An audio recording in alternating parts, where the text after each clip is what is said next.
بسم اللہ الرحمن الرحیم۔ کیا ایک مسلمان مرد یا عورت کسی ایسے شخص سے نکاح کر سکتے ہیں کہ جو ان کے فرقے سے مختلف فرقے سے تعلق رکھتے ہوں؟ اور کیا وہ کسی غیر مسلم سے نکاح کر سکتے ہیں؟ پہلے تو مختلف فرقوں کے افراد کے آپس میں نکاح کے امکان کو لیجئے۔ اگر ایک مرد اور ایک عورت مسلمان ہیں تو عام حالات میں ان کا نکاح ہو سکتا ہے۔ کوئی ایک فرقے سے تعلق رکھتا ہے یا دوسرے سے، اس سے کوئی فرق نہیں پڑتا، سوائے اس کے کہ مسلمانوں کو یہ سمجھانا چاہیے کہ آپ فرقے واریت سے باہر نکلیں۔ ہم صرف مسلمان ہیں اور ہمارے لیے یہی شرف کا ٹائٹل ہے۔ ہمارے ہاں ابتدائی سے پہلی صدی سے دو فرقے بن گئے، شیعہ اور سنی۔ یہ دونوں مسلمان ہیں، اور ان میں اگر کوئی ایک فرقے سے تعلق رکھنے والا مرد ہے اور دوسرے فرقے سے تعلق رکھنے والی عورت ہے، ان کا نکاح ہو سکتا ہے۔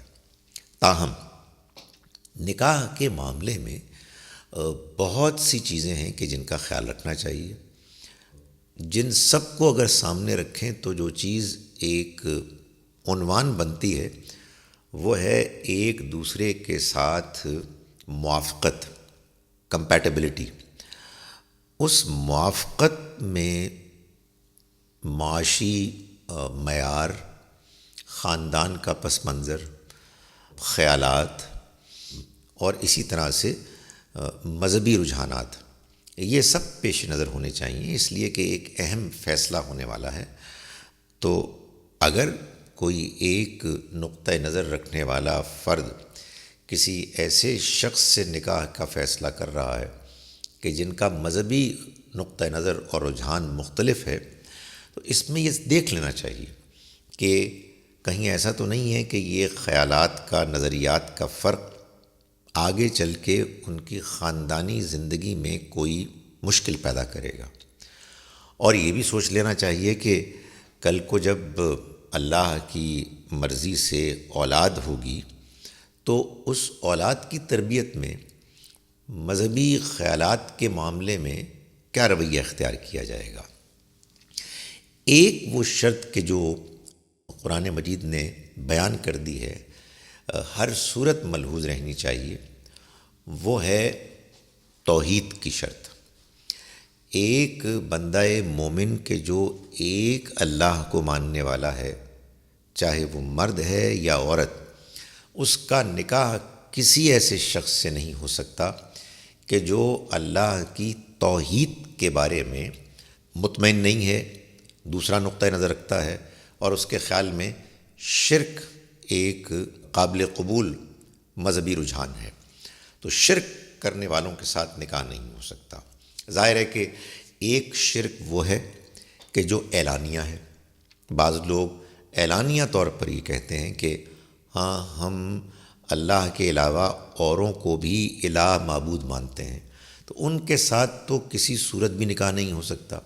لیکن اگر فرض کیجئے کہ لوگ دعویٰ کر رہے ہیں کہ ہم توحید کو مانتے ہیں لیکن حقیقت میں وہ شرک کر رہے ہیں، تو اچھے اہل ایمان مسلمانوں کو کہ جو توحید کو ماننے والے ہیں، ایسے لوگوں سے بھی نکاح کرنے سے گریز کرنا چاہیے۔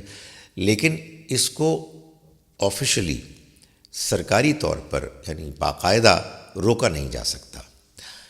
یہی معاملہ غیر مسلموں کے معاملے میں بھی ہے کہ ایک مسلمان مرد کا تو کسی غیر مسلمان خاتون سے نکاح ہو سکتا ہے اگر وہ اہل کتاب میں سے ہیں، یعنی وہ اصلاً توحید کے قائل ہیں۔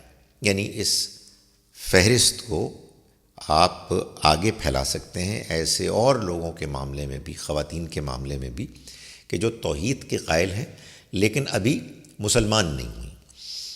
اس میں بھی ظاہر ہے کہ مرد اگر یہ فیصلہ کر رہا ہے تو اس کو اپنے اس فیصلے میں اس بات کا خیال رکھنا چاہیے کہ کیا آگے چل کے کوئی مشکلات تو نہیں پیدا ہو جائیں گی۔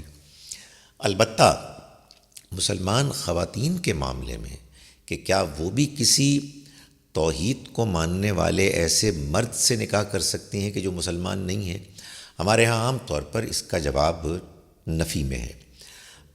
لیکن اگر کوئی خاتون ایسا کرنے کے بارے میں سوچ ہی رہی ہیں تو ان کو کوشش کی جائے گی کہ روکا جائے کہ آپ ایسا نہ کریں. لیکن فرض کیجئے کہ اگر وہ کرنے کی طرف مائل ہیں تو انہیں توحید کی شرط کو تو لازماً دیکھنا ہوگا اپنے ہونے والے شوہر کے معاملے میں، اور گھر والے اگر کوئی خاتون ایسا فیصلہ کریں تو انہیں سمجھانے کی کوشش کریں. مگر اگر وہ سمجھانے پر بھی راضی نہ ہوں اور نکاح کر بیٹھیں تو ان سے تعلقات نہ توڑیں، بلکہ ان سے اور ان کے شوہر سے اچھے تعلقات قائم کرتے ہوئے ان کو اللہ کے دین کی طرف مائل کریں کہ کل کو امید ہے کہ اللہ سے کہ وہ مسلمان ہو جائیں گے.